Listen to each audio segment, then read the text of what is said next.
सर्वमङ्गलमाङ्गल्ये शिवे सर्वार्थसाधिके शरण्ये त्र्यम्बके देवी नारायणी नमोऽस्तुते।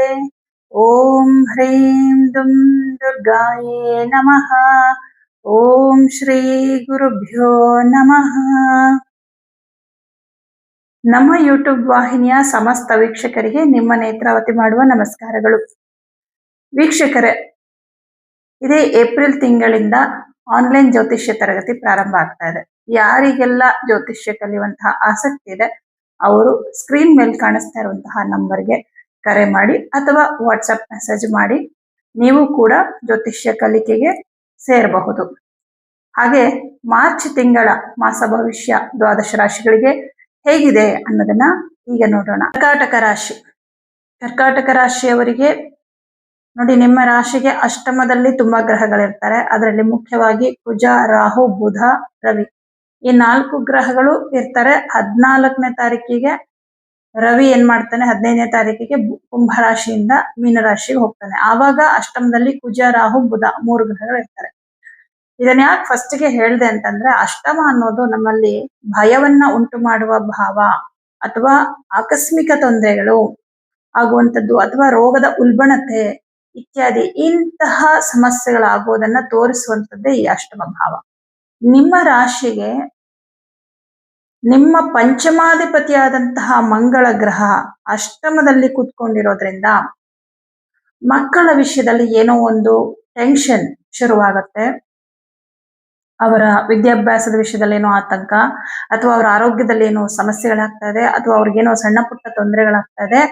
ಈ ರೀತಿ ಮಕ್ಕಳ ವಿಷಯದಲ್ಲಿ ಏನೋ ಒಂದು ಟೆನ್ಷನ್ ಆಗೋ ತರ ಆಗುವ ಸಾಧ್ಯತೆ ಇದೆ. ಹಾಗೆ ನೋಡಿ, ಬುಧ ಗ್ರಹ ಕೂಡ ಅವನಿಗೆ ತೃತೀಯ ಭಾವಾಧಿಪತಿಯಾಗಿ ಅಷ್ಟಮದಲ್ಲಿರೋದ್ರಿಂದ ಬಂಧು ಬಾಂಧವರ ವಿಷಯದಲ್ಲಿ ನೋಡಿ, ಯಾರೋ ನಿಮಗೆ ತುಂಬಾ ಆಪ್ತರು, ಬೇಕಾದವರು, ಬಂಧುಗಳು, ಅವ್ರಿಗೇನೋ ಸಮಸ್ಯೆ ಆಯ್ತು, ಅವ್ರೇನೋ ತೊಂದರೆನಲ್ಲಿ ಸಿಕ್ಕಾಕೊಂಡ್ರು, ಈ ತರದ್ದೇನೋ ಅಥವಾ ಸಡನ್ ಆಗಿ ನಿಮ್ಗೆ ಜಗಳಕ್ ಬರ್ತಾರೆ. ಯಾರೋ ನಿಮ್ಗೆ ಆಗದೆ ಇದ್ದವರು, ನಿಮ್ ಪಾಡಿಗೆ ನೀವ್ ಇರ್ತೀರಾ, ಅವರು ಅವ್ರ ಪಾಡಿಗಿದ್ರು, ನಿಮ್ಮ ವಿಚಾರಕ್ಕೆ ಅವ್ರೇನ್ ಬರಲ್ಲ ಅಂತ ನೀವ್ ಅನ್ಕೊಂಡಿದ್ರಿ. ಆದ್ರೆ ಸಡನ್ ಆಗಿ ಅವರು ನಿಮ್ಮ ಹತ್ರ ಜಗಳಕ್ ಬರ್ತಾರೆ. ನಿಮ್ಗೊಂಥರ ಅದು ಆತಂಕ ಅಂತಾನು ಅನ್ಸುತ್ತೆ. ಏನೂ ತಪ್ಪು ಮಾಡದೇ ಇದ್ರು ನಿಮ್ಮ ಮೇಲೆ ಒಂದು ತಪ್ಪಿತಸ್ಥ ಒಂದು ಅನ್ನೋ ತರದಲ್ಲಿ ಅಪವಾದಗಳನ್ನ ಉಂಟು ಮಾಡ್ತಾರೆ. ಈ ತರದ್ದೆಲ್ಲ ಒಂದಷ್ಟು ನಿಮ್ಮ ಸುತ್ತ ಇರುವಂತಹವರಿಂದಲೇ ಆಗುತ್ತೆ, ಹೊರಗಿನವರಲ್ಲ. ಯಾಕೆಂದ್ರೆ ತೃತೀಯ ಭಾವವು ನಿಮ್ಮ ಸುತ್ತಮುತ್ತಲ ಜನರು ಹೇಗಿರ್ತಾರೆ, ನಿಮ್ಮ ಊರು ಅಥವಾ ನಿಮ್ಮ ಏರಿಯಾ ಆಗಿರ್ಬೋದು ಅಥವಾ ನಿಮ್ಮ ಸಂಬಂಧಿಕರು, ಅಲ್ಲಿ ಇರ್ತಕ್ಕಂತಹ ಜನಗಳು, ನಿಮ್ಮ ಊರಿನಲ್ಲಿ ಇರ್ತಕ್ಕಂತಹ ಜನಗಳು, ನಿಮ್ಮ ಅಕ್ಕಪಕ್ಕದವರು, ನೀವು ಕೆಲಸ ಮಾಡೋ ಸ್ಥಳದಲ್ಲಿ ನಿಮ್ಮ ಸಹೋದ್ಯೋಗಿಗಳು, ಇಂಥವರ ವಿಚಾರದಲ್ಲಿ ಇಂಥವ್ರು ಹೇಗಿರ್ತಾರೆ, ಎಂಥವ್ರು ಇರ್ತಾರೆ ನಿಮ್ಮ ಜೀವನದಲ್ಲಿ ಸುತ್ತಮುತ್ತ ಅನ್ನೋದನ್ನ ತೋರ್ಸೋದೇ 3ನೇ ಮನೆ. ನಿಮ್ಮ ಜಾತಕ ಆದ್ರೂ ಅಷ್ಟೇ, ಲಗ್ನದಿಂದ 3ನೇ ಮನೆ ನೋಡ್ಬೇಕು. 3ನೇ ಮನೆ ಅಧಿಪತಿ ಎಲ್ಲಿದ್ದಾನೆ ನೋಡಿ. 3ನೇ ಮನೆ ಅಧಿಪತಿ ರಾಹು ಜೊತೆ ಇದ್ದ ಅನ್ಕೊಳ್ಳಿ, ಯಾವತ್ತೂ ನಿಮ್ಮ ಸುತ್ತಮುತ್ತ ಇರುವಂತಹವರನ್ನ ನೀವು ನಂಬಬೇಡಿ. ಚೆನ್ನಾಗಿದ್ಕೊಂಡೇ ಮೋಸ ಮಾಡ್ತಾರೆ. ಪ್ರಸ್ತುತ ನಿಮ್ಮ ತೃತೀಯ ಭಾವಾಧಿಪತಿ ರಾಹು ಜೊತೆನೆ ಇರೋದು. ರಾಹು ಜೊತೆ ಇರೋದ್ರಿಂದ ನಿಮಗೆ ಏನೋ ಮೋಸ ಆಗ್ಬಹುದು, ನಿಮ್ಮ ಮಿತ್ರರಿಂದನೇ ಮೋಸ ಆಗ್ಬಹುದು, ಹಣಕಾಸಿನ ವಿಷಯದಲ್ಲಿ, ಯಾವುದೋ ವಿಷಯದಲ್ಲಿ. ಈ ರೀತಿ ಒಂದಷ್ಟು ಅಶುಭ ಫಲಗಳೇ ಇರುತ್ತೆ ಈ ತಿಂಗಳಲ್ಲಿ. ಇನ್ನು ಶುಭ ಅಂತ ಹೇಳೋದಾದ್ರೆ, ಏನು ಶುಭ ಇರುತ್ತೆ ಅನ್ನೋದಾದ್ರೆ, ನಿಮ್ಮ ಕೆಲಸ ಕಾರ್ಯಗಳಲ್ಲಿ ತಕ್ಕ ಮಟ್ಟಿಗೆ ಲಾಭ ಇರುತ್ತೆ. ತುಂಬಾ ಅಂತಲ್ಲ, ನಿಮಗೆ ಯೋಗಕಾರಕನಾದ ಕುಜ ಅಷ್ಟಮದಲ್ಲಿ ಕೂತ್ಕೊಂಡು 2ನೇ ಮನೆ ನೋಡ್ತಾ ಇರೋದ್ರಿಂದ ತಕ್ಕ ಮಟ್ಟಿಗೆ ಸ್ವಲ್ಪ ಲಾಭ ಇದೆ, ಪರವಾಗಿಲ್ಲ. ಹಣಕಾಸಿನ ಮುಗ್ಗಟ್ಟು ಕಂಡು ಬರೋದಿಲ್ಲ, ಆದ್ರೆ ಟೆನ್ಷನ್ ಇರುತ್ತೆ ಮುಂದೆ ಹೇಗೋ ಏನೋ ಅನ್ನೋ ತರ. ಹಾಗೆ ಚತುರ್ಥಾಧಿಪತಿ ಶುಕ್ರ ಗ್ರಹ ಭಾಗ್ಯದಲ್ಲಿದ್ದಾನೆ. ಇದು ಬಹಳ ವಿಶೇಷ. ಭಾಗ್ಯದಲ್ಲಿ ಕುತ್ಕೊಂಡಿರೋದ್ರಿಂದ ಮನೆ, ನಿವೇಶನ ಅಥವಾ ವಾಹನ ಇತ್ಯಾದಿಗಳನ್ನ ಖರೀದಿ ಮಾಡುವಂತಹ ಒಂದು ವಿಚಾರದಲ್ಲಿ ದೃಢವಾದ ನಿರ್ಧಾರವನ್ನ ತಗೊಳ್ತೀರಾ. ಆದ್ರೆ ಖರೀದಿ ಮಾಡ್ಬೋದಾ? ಮಾಡಬಹುದು. ಆದ್ರೆ ಕೆಲವು ಸನ್ನಿವೇಶಗಳು, ತೊಂದರೆಗಳು ಏನ್ ಬರುತ್ತೆ ಅದನ್ನೆಲ್ಲ ಫಸ್ಟ್ ನೀವು ಎದುರಿಸ್ಬೇಕಾಗತ್ತೆ. ಅಲ್ಲಿವರೆಗೂ ಈ ಥರದಕ್ಕೆ ಯಾವುದಕ್ಕೂ ಕೈ ಹಾಕ್ಬೇಡಿ ಈ ತಿಂಗಳು. ಅಂದ್ರೆ ನೀವು ಅಗ್ರಿಮೆಂಟ್ ಮಾಡ್ಕೋಬಹುದು, ಒಪ್ಪಂದ ಮಾಡ್ಕೋಬಹುದು, ಆದ್ರೆ ರಿಜಿಸ್ಟ್ರೇಷನ್ ಅಥವಾ ನೀವು ಪೂರ್ಣ ಹಣ ಕೊಡೋದಕ್ಕೆ ಸ್ವಲ್ಪ ಟೈಮ್ ತಗೊಳ್ಳಿ.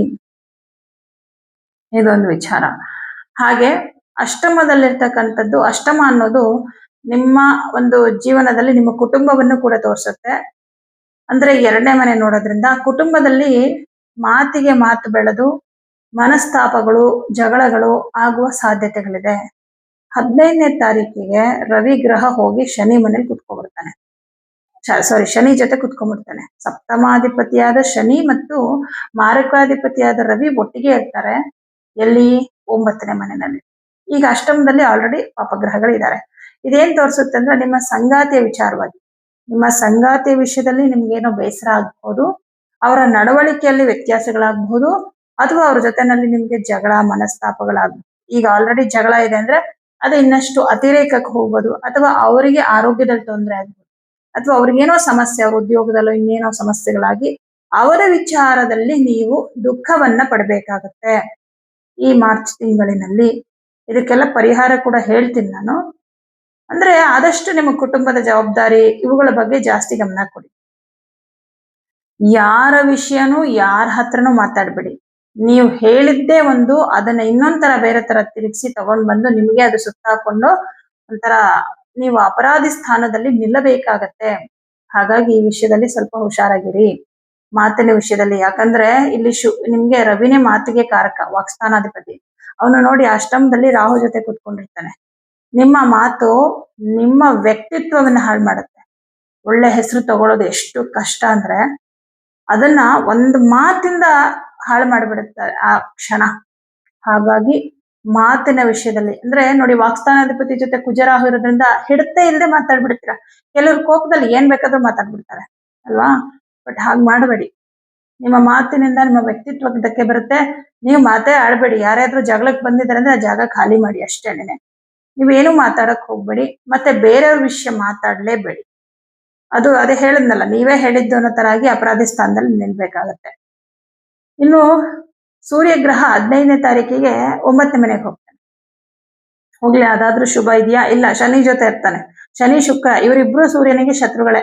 ಅದು ಕೂಡ ಎಚ್ಚರಿಕೆಯಿಂದ ಇರಬೇಕಾದಂತ ಸಂದರ್ಭನೆ. ಹಾಗಾಗಿ ಒಂದು ತಿಂಗಳು ಏನಿದೆ, ಈ ಮಾರ್ಚ್ ತಿಂಗಳು ಪೂರ್ತಿ ನೀವು ಮಾತಿನ ವಿಷಯದಲ್ಲಿ ಜಾಗ್ರತೆ. ಅಂದ್ರೆ ಯಾರ ವಿಷಯನೂ ಮಾತಾಡ್ಬೇಡಿ, ಮತ್ತೆ ಇದನ್ ಮಾಡ್ಕೋಬೇಡಿ, ಅಂದ್ರೆ ಮಾತು ಕೊಡ್ಬೇಡಿ ಯಾರಿಗೂ. ಏನೋ ಹೆಲ್ಪ್ ಮಾಡ್ತೀನಿ, ನಿಂಗೆ ದುಡ್ಡು ಕೊಡ್ತೀನಿ, ಸಹಾಯ ಮಾಡ್ತೀನಿ, ಆತರ ಏನೋ ಹೆಲ್ಪ್ ಅಂದ್ರೆ ಏನು ಮಾತು ಕೊಡ್ಬೇಡಿ. ನೀವು ಮಾಡೋದಾದ್ರೆ ನೀವು ಮನ್ಸಲ್ಲಿ ಇಟ್ಕೊಂಡಿರಿ, ನಿಮ್ಗೆ ಅನುಕೂಲ ಆದಾಗ ನೀವು ಮಾಡಿ. ಆದ್ರೆ ಮಾಡೇ ಮಾಡ್ತೀನಿ ಅನ್ನೋ ತರ ನೀವ್ ಯಾರಿಗೂ ಮಾತು ಕೊಡ್ಬೇಡಿ. ಇದೊಂದು ವಿಚಾರ. ಹಾಗೆ ಹಣಕಾಸಿನ ವಿಷಯದಲ್ಲಿ ಸಾಧಾರಣ ಮಟ್ಟ ನಿಮ್ಗೆ ಏನು ಅವಶ್ಯಕತೆಗೆ ಬೇಕೋ ಅಷ್ಟು ಸಿಗ್ತಾ ಇರುತ್ತೆ. ಇನ್ನು ಸ್ವಂತ ಉದ್ಯೋಗವನ್ನ ಮಾಡುವಂತವ್ರಿಗೆ ಸಾಧಾರಣ ಫಲ, ಆದ್ರೆ ಪಾರ್ಟ್ನರ್ಶಿಪ್ ಅಲ್ಲಿ ಬಿಸ್ನೆಸ್ ಮಾಡೋರಿಗೆ ತಕ್ಕ ಮಟ್ಟಿಗೆ ಒಳ್ಳೆ ಫಲ ಇದೆ. ಬೇರೆಯವರ ಕೈ ಕೆಳಗೆ ಕೆಲಸ ಮಾಡ್ತಕ್ಕಂಥವ್ರಿಗೆ, ಅಂದ್ರೆ ಪ್ರೈವೇಟ್ ಕಂಪನಿಗಳಲ್ಲಿ ಕೆಲಸ ಮಾಡುವಂತವ್ರಿಗೆ ಮತ್ತು ಸರ್ಕಾರಿ ಉದ್ಯೋಗದಲ್ಲಿ ಇರ್ತಕ್ಕಂಥವ್ರಿಗೆ, ಎರಡೂ ತರದ ಕೆಲಸಗಾರರಿಗೆ ಒಂದೇ ತರ ಸಮಸ್ಯೆ ಇರುತ್ತೆ. ಏನಂದ್ರೆ ಕೆಲಸದಲ್ಲಿ ಒತ್ತಡ, ಟೆನ್ಷನ್, ನಿಮಗ್ ಗೊತ್ತಿಲ್ಲದೆ ಇರೋ ಕೆಲಸಗಳು ಕೊಡ್ತಾ ಇದಾರೆ, ಕೆಲಸದಲ್ಲಿ ಏನೋ ಸಡನ್ ಆಗಿ ಬದಲಾವಣೆ. ದಶಮಾಧಿಪತಿ ರಾಹು ಜೊತೆ ಬಂದಲ್ಲ, ಸಡನ್ ಆಗಿ ಏನೋ ಬದಲಾವಣೆ ಆಯ್ತು ಕೆಲಸದಲ್ಲಿ, ನಿಮ್ಮ ಮೇಲಧಿಕಾರಿಗಳಿಂದ ಬಯಸ್ಕೋಬೇಕಾಗತ್ತೆ, ಅಥವಾ ನಿಮ್ ಕೆಲಸ ಪೆಂಡಿಂಗ್ ಆಗತ್ತೆ. ನಿಮ್ ಕೆಲಸ ನಿಮ್ಗೆ ಅವ್ರು ಕೊಟ್ಟಿರೋ ಕೆಲಸನ ಇನ್ ಟೈಮಲ್ಲಿ ಮುಗ್ಸಕ್ಕಾಗಲ್ಲ. ಯಾಕಂದ್ರೆ ನಿಮ್ಮ ಶಕ್ತಿ ಮೀರಿ ನೀವು ಕೆಲಸ ಮಾಡಿದ್ರು ಕೂಡ ಅದು ಕಂಪ್ಲೀಟ್ ಆಗಲ್ಲ. ಅಷ್ಟು ಕೆಲಸವನ್ನ ನಿಮ್ಮೊಬ್ಬರಿಗೆ ಕೊಟ್ಟಿರ್ತಾರೆ. ಕೆಲಸದಲ್ಲಿ ಒತ್ತಡಗಳು ಜಾಸ್ತಿ ಆಗತ್ತೆ, ಟೆನ್ಷನ್ ಜಾಸ್ತಿ ಆಗತ್ತೆ. ಕೆಲಸವನ್ನೇ ಬಿಟ್ಟು ಬಿಡಬೇಕು ಅಂತ ಕೂಡ ಅನ್ಸುತ್ತೆ ಕರ್ಕಾಟಕ ರಾಶಿಯವರಿಗೆ ತಿಂಗಳು. ಯಾಕಂದ್ರೆ ಅಷ್ಟು ಸ್ಟ್ರೆಸ್ ಇರುತ್ತೆ, ಒಂದು ಚೂರು ಆರಾಮಾಗಿ ಕೂತ್ಕೊಳ್ಳಕ್ ಆಗಲ್ಲ. ಮನೆಯಲ್ಲಿ ಬಂದು ಮಲಗಿದ್ರು ಕೂಡ ನಾಳೆನ ಕೆಲಸದ ಬಗ್ಗೆನೇ ಯೋಚನೆ ಮಾಡ್ತಾ ಇರುತ್ತೆ ನಿಮ್ಮ ಮೆದುಳು. ಅಷ್ಟು ಟೆನ್ಷನ್ ಈ ತಿಂಗಳಲ್ಲಿರುತ್ತೆ. ಆರಾಮಾಗಿರ್ಬೇಕು, ಟೆನ್ಷನ್ ಮಾಡ್ಕೋಬಾರ್ದು. ಇದಕ್ಕೆ ಏನ್ ಮಾಡ್ಬೇಕು ಪರಿಹಾರ? ಕೊನೆಯಲ್ಲಿ ಪರಿಹಾರ ಕೂಡ ಹೇಳ್ತೀನಿ. ಇದು ಎರಡೂ ತರದ ಕೆಲಸಗಾರರಿಗೆ ಹೀಗಿರುತ್ತೆ. ಹಾಗೆ ದುಡ್ಡಿನ ವಿಷಯದಲ್ಲಿ ಸ್ವಲ್ಪ ಹುಷಾರಾಗಿರಿ. ಯಾರಿಗೂ ದುಡ್ಡು ಕೊಡ್ಬೇಡಿ, ಮೋಸ ಆಗತ್ತೆ. ತುಂಬಾ ಕಷ್ಟ ಅಂತ ಬಂದು ನಿಮ್ಮ ಹತ್ರ ದುಡ್ಡು ತಗೋತಾರೆ, ನಾಳೆನೇ ಕೊಡ್ತೀವಿ ಅಂತಾರೆ, ಖಂಡಿತ ಬರಲ್ಲ. ದುಡ್ಡಿನ ವಿಷಯದಲ್ಲಿ ಎಚ್ಚರ ಎಚ್ಚರ ಎಚ್ಚರ. ಮತ್ತೆ ಬೆಲೆ ಬಾಳುವ ವಸ್ತುಗಳು ಅಥವಾ ಹಣ ಅಥವಾ ತುಂಬಾ ಕಾಸ್ಟ್ಲಿ ಮೊಬೈಲ್ ಇದೆಲ್ಲ ತಗೊಂಡು ಹೊರಗಡೆ ಓಡಾಡ್ತಾ ಇದ್ದೀರಾ, ಕ್ಯಾರಿ ಮಾಡ್ತಿದ್ದೀರಾ ಅಂದ್ರೆ ಹುಷಾರು. ಕಳ್ಕೊಳ್ಳುವಂತ ಸಾಧ್ಯತೆ, ಚಿನ್ನಾಭರಣ ಕಳ್ಕೊಬಹುದು, ಅಥವಾ ಮೊಬೈಲ್ ಕಳ್ಕೊಬಹುದು, ಅಥವಾ ದುಡ್ಡು ಕಳ್ಕೊಬಹುದು. ಹೊರಗಡೆನೆ ಕಳ್ಕೊಬೇಕು ಅಂತೇನಿಲ್ಲ, ಮನೇಲೂ ಕೂಡ ಕಳೆದೋಗೋ ಚಾನ್ಸಸ್ ಇರುತ್ತೆ. ಮನೇಲಿ ಎಲ್ಲೋ ಒಂದ್ ಕಡೆ ಇಟ್ಟಿರ್ತೀರಾ, ಯಾರೋ ಬರ್ತಾರೆ, ಯಾರು ಎತ್ಕೊಂಡ್ರಂತ ಗೊತ್ತಿಲ್ಲ. ಹಾಗಾಗಿ ಸ್ವಲ್ಪ ಜಾಗ್ರತೆ. ನಿಮ್ಮ ವಸ್ತುಗಳಾಗಿರಬಹುದು, ನಿಮ್ಮ ಒಂದು ಯೋಚನೆಗಳಾಗಿರಬಹುದು, ಎಲ್ಲಾದ್ರ ಕಡೆನೂ ನೀವು ಗಮನ ಇಡಬೇಕಾಗುತ್ತೆ. ತುಂಬಾ ಹುಷಾರಾಗಿರ್ಬೇಕಾಗತ್ತೆ. ಆಯ್ತಾ? ಇದಿಷ್ಟು. ಇದ್ರ ಮಧ್ಯದಲ್ಲಿ ನಿಮ್ಮ ಸಂಗಾತಿ ಕಡೆಯಿಂದ ಟೆನ್ಷನ್ಗಳು, ಚಿಂತೆಗಳು, ಕೆಲಸದಲ್ಲಿ ಚಿಂತೆಗಳು ಇದೆಲ್ಲವೂ ಇರುತ್ತೆ. ಪರಿಹಾರಗಳನ್ನ ಮಾಡ್ಕೊಳ್ಳಿ. ವಿದ್ಯಾರ್ಥಿಗಳಿಗೂ ಅಷ್ಟೇ ಸ್ವಲ್ಪ ಆರೋಗ್ಯದಲ್ಲಿ ತೊಂದರೆಗಳಾಗುತ್ತೆ, ವಿದ್ಯಾಭ್ಯಾಸಕ್ಕೆ ಅಡೆತಡೆಗಳಾಗುತ್ತೆ. ಹಾಗಾಗಿ ವಿದ್ಯಾರ್ಥಿಗಳಿಗೂ ಕೂಡ ಈ ತಿಂಗಳು ಅಷ್ಟೇನ್ ಚೆನ್ನಾಗಿಲ್ಲ, ಪ್ರಾಬ್ಲಮ್ಗಳೇ ಇರುತ್ತೆ. ಓದ್ಬೇಕು ಅಂದ್ರೂ ಕೂಡ ಆಗ್ತಾ ಇಲ್ಲ, ಏನೋ ಅಡೆತಡೆಗಳಾಗ್ತಾ ಇದೆ, ಏನೋ ಬಾಧೆಗಳಾಗ್ತಾ ಇದೆ, ನಿಮ್ಮ ವಿದ್ಯಾಭ್ಯಾಸಕ್ಕೆ ಇನ್ನೇನೋ ವಿಚಾರ ನಿಮ್ಗೆ ತಡೆ ಹಾಕ್ತಾ ಇದೆ, ಈ ತರ. ಇದೆಲ್ಲವೂ ಕೂಡ ಮಕ್ಕಳ ವಿಷಯದಲ್ಲಿ ಟೆನ್ಷನ್, ಇದೆಲ್ಲವೂ ಕೂಡ ಹೆಚ್ಚಾಗಿರೋದ್ರಿಂದ ಪರಿಹಾರವನ್ನ ಮಾಡ್ಕೊಳ್ಳಿ. ಸ್ವಲ್ಪ ಪರಿಹಾರ ಜಾಸ್ತಿನೇ ಹೇಳ್ತೀನಿ, ಬಟ್ ಮಾಡ್ಕೊಳ್ಳಿ. ಯಾಕಂದ್ರೆ ತುಂಬಾ ಕಷ್ಟದ ಸಂದರ್ಭಗಳಲ್ಲಿ ನಮ್ಮನ್ನು ಕಾಪಾಡೋದೇ ನಾವು ಮಾಡುವಂತಹ ಪರಿಹಾರಗಳು ಮತ್ತು ದೇವರ ಆರಾಧನೆ. ಮೊದಲನೇದಾಗಿ ಈ ತಿಂಗಳಿನಲ್ಲಿ ಅಂದ್ರೆ ಈ ತಿಂಗಳು ಅಂದ್ರೆ ಈಗ ಈ ವಿಡಿಯೋ ನೀವು ಯಾವತ್ತಿಂದ ನೋಡ್ತಾ ಇದ್ರೋ ಅಲ್ಲಿಂದನೇ ಶುರು ಮಾಡ್ಬೇಕು. ಪ್ರತಿ ಮಂಗಳವಾರ ತೊಗರಿಬೇಳೆ, ಕಡಲೆಬೇಳೆ, ಗೋಧಿ ಈ ಮೂರನ್ನು ಕೂಡ ಯಾವ್ದಾದ್ರು ದೇವಸ್ಥಾನಕ್ಕೆ ಕೊಡಿ. ಸುಬ್ರಹ್ಮಣ್ಯ ಅಷ್ಟೋತ್ತರ, ದುರ್ಗಾ ಅಷ್ಟೋತ್ತರ, ಗಣಪತಿ ಅಷ್ಟೋತ್ತರ ಈ ಮಂತ್ರಗಳನ್ನ ಹೇಳ್ಕೊಳ್ಳಿ. ನಿಮ್ಗೆ ಹೇಳಕ್ ಬರ್ಲಿಲ್ಲ ಅಂದ್ರೆ ಪ್ಲೇ ಮಾಡ್ಬಿಟ್ಟು ಕೇಳಿಸ್ಕೊಳ್ಳಿ, ಶಾಂತವಾಗಿ ಕುತ್ಕೊಂಡು ಕೇಳಿಸ್ಕೊಳ್ಳಿ. ಹನುಮಾನ್ ಚಾಲೀಸ ಮಂತ್ರವನ್ನ ಹೇಳ್ಕೊಳ್ಳಿ. ಹಾಗೆ ಹನುಮಾನ್ ಚಾಲೀಸ ಮಂತ್ರ ನೀವು ಯಾವಾಗ ಬೇಕಾದ್ರೂ ಹೇಳ್ಬೋದು, ಸಂಜೆನೂ ಹೇಳ್ಬೋದು, ಬೆಳಗ್ಗೆನೂ ಹೇಳ್ಬೋದು. ಆದಿತ್ಯ ಹೃದಯ ಮಂತ್ರವನ್ನ ಡೈಲಿ ಬೆಳಗ್ಗೆ ಮಾತ್ರ, ಸಂಜೆ ಹೇಳ್ಬಾರ್ದು. ಪ್ರತಿದಿನ ಬೆಳಗ್ಗೆ ಆದಿತ್ಯ ಹೃದಯ ಮಂತ್ರವನ್ನ ಹೇಳ್ಕೊಳ್ಳಿ. ಸಾಧ್ಯವಾದಷ್ಟು ಸೂರ್ಯೋದಯಕ್ಕಿಂತ ಮೊದಲೇ ಏಳುವಂತಹ ಪ್ರಯತ್ನವನ್ನ ಮಾಡಿ. ಯಾಕಂದ್ರೆ ಸೂರ್ಯೋದಯಕ್ಕಿಂತ ಮುಂಚೆನೆ ಎದ್ದಾಗ ಅವರಿಗೆ ಸೂರ್ಯನ ಒಂದು ಪ್ರಭಾವ ಜಾಸ್ತಿ ಆಗತ್ತೆ. ಯಾಕೆಂದ್ರೆ ಪರಮಾತ್ಮನನ್ನ ನಾವು ಬರಮಾಡ್ಕೋಬೇಕು ಮುಂಚೆನೆ. ಅದು ನಾವು ಸೂರ್ಯೋದಯ ಆದ್ರೂ ಮಲಗಿರ್ತೀವಿ. ಸೂರ್ಯೋದಯ ಆಗಿ ಸೂರ್ಯ ನೆತ್ತಿ ಮೇಲೆ ಬಂದ್ರು ಕೆಲವರು ಮಲಗೋರು ಇದಾರೆ ಬಿಡಿ. ಸೂರ್ಯೋದಯ ಆದ್ರೂ ಮಲಗಿದ್ರೆ ಅದು ಪರಮಾತ್ಮನಿಗೆ ನಾವು ಮಾಡುವ ಅವಮಾನ.